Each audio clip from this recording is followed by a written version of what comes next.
We all know this story of September 11th, 2001.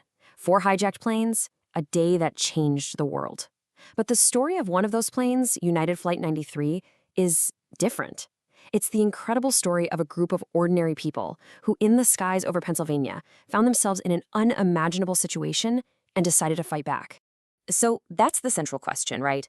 3 planes hit their intended targets with absolutely devastating precision. But the fourth? The fourth one didn't. Why? What made Flight 93 different? Well, the answer is one of the most unbelievable stories of heroism you'll ever hear, and it's been pieced together, bit by bit, from phone calls, cockpit recordings, and a whole lot of investigation. All right, so let's set the scene. For Flight 93, the day started out pretty much like any other. It was a United 757, actually delayed on the tarmac in Newark for about 40 minutes, heading out to San Francisco. And for the first 46 minutes of that flight, everything was completely, totally normal. But then, in an instant, everything changed. Things started happening incredibly fast. At 9:23 in the morning, Captain Jason Dahl gets this text message, a warning about the World Trade Center. Just 3 minutes later, he replies, trying to confirm. And only 2 minutes after that, the takeover of his own plane begins. Think about that. The pilots knew something was terribly wrong just moments before they themselves were attacked. As the hijackers stormed the cockpit, air traffic controllers down in Cleveland picked up these absolutely chilling sounds. They could hear a struggle, and then they heard the voice of Captain Dahl himself. This was not a quiet, clean takeover, not even close. He was alive, he was fighting, and he was trying to get a warning out to the world. The hijackers used immediate and just brutal violence to take control. The cockpit voice recorder captured the sounds of a flight attendant, Debbie Welsh, literally fighting for her life. And then, from the very first phone call made from the plane, we learn a male passenger has been knifed. Investigators believe this was Mickey Rothenberg, a man who, by all accounts, was not the type to sit by quietly. Okay, so the hijackers have the cockpit. But this is where the story takes a huge turn. They made a critical, and for them, a fatal mistake. They let the passengers use their phones. And that one decision, well, it turned a plane full of hostages into an informed and very dangerous resistance. Over 35 phone calls were made from the back of that airplane. Passengers and crew were calling their families, they were calling officials, they were calling anyone they could to figure out what on earth was going on. And through those calls, they started to piece together a puzzle that no one in history had ever faced before. Let's look at the calls from one passenger, Tom Burnett, to his wife, Dina. These were absolutely pivotal. See, he wasn't just calling to say goodbye. He was gathering intel. His first call, he reports the hijacking. But on the second call, Dina tells him about the towers, and you can almost hear the gears turning. He starts asking questions. Who did it? How many planes? He's analyzing the situation in real time. And then came the moment, the horrifying realization. After hearing the news from his wife, Tom Burnett says it out loud. This is a suicide mission. This single sentence changed everything. It meant this wasn't about ransom. It wasn't about politics. It meant that cooperating and being a good hostage wasn't going to save anyone. So they know the truth. They know doing nothing means certain death and a catastrophe on the ground.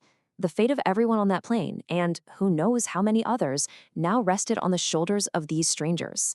And it turns out, this was anything but an ordinary group of people. You know, it's been said that it was almost as if somebody hand-picked this group. You had Tom Burnett, the natural strategist. You had Jeremy Glick, a national judo champion. You had Richard Guadagno and Cece Lyles, both with law enforcement backgrounds. And, maybe most importantly, you had Donald Green, a veteran pilot who would know what to do if they could actually get back into the cockpit. And this is one of the most incredible parts of the story. This wasn't some rash, chaotic decision. Jeremy Glick actually told his wife on the phone that they were taking a vote. Can you imagine that? In the middle of all that fear and uncertainty, they made a democratic choice. They knew the stakes, and together they decided they had to do something. And with that vote, the final, desperate chapter of Flight 93 began. A group of unarmed civilians at 35,000 feet prepared to launch the very first American counterattack in the War on Terror. And then came the words that have since gone down in history. Todd Beamer, speaking to a GTE operator who was on the line with him the whole time, asked the others, "Are you ready?" Then he said, "Okay, let's roll." He put the phone down, and the revolt began. So what happened next? We know what we know mostly from that cockpit voice recorder, which captured the final, chaotic minutes. And the families of the victims who listened to the tape, they described an unbelievable scene. This wasn't just panic, it was a sustained, coordinated assault. They said it sounded like a football game, this rising roar of voices. You can clearly hear shouts in English. Get him. You hear them chanting together. In the cockpit. In the cockpit. At one point, you can hear a hijacker literally screaming as if he's being overpowered. And while all this is happening, the plane itself starts lurching violently from side to side, a clear sign of the desperate struggle for control going on inside. So here it is, the ultimate question. Did they actually get through that door? Did they make it inside? Well, we might never know for sure, but the evidence is tantalizing. For instance, Rickard Guadagno's law enforcement ID was found in the debris field, right next to the wreckage of the cockpit. That suggests he was right at the front of that charge when the plane went down. And then, there are the final words on the recording, the very last thing you hear. It's not, "pull up," which is what an American pilot or even one of the hijackers would likely have screamed. It's, "turn it up." One family member is convinced this was her husband, who was from New Zealand, and would have used that exact phrase. It strongly implies someone else had their hands on the controls, even for a split second. They just ran out of time. They ran out of time to save themselves. But what they accomplished in those final minutes had a profound, world-changing impact. The story of Flight 93 didn't end in that Pennsylvania field. In so many ways, that's where its real legacy began. Let's be crystal clear about what was at stake. The terrorists' goal was to fly that plane straight into the U.S. Capitol building while Congress was in session. The symbolic blow and the loss of life would have been catastrophic. But because of what those passengers did, the plane went down in an empty field. Their mission was a failure.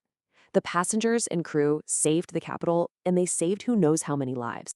Just think about that for a second. Before the military could get jets in the air, before anyone in Washington even knew what was happening, the very first successful counterattack on September 11th was planned and carried out by a group of business people, students, athletes, and flight attendants, with no weapons. They fought back. And that's really the legacy of Flight 93. It leaves us with this powerful question. Those 40 people, armed with nothing but phone calls and pure courage, showed the world that even in the most hopeless situation imaginable, you still have a choice. Their story redefined what heroism looks like, and it's a permanent reminder of the extraordinary things ordinary people are capable of.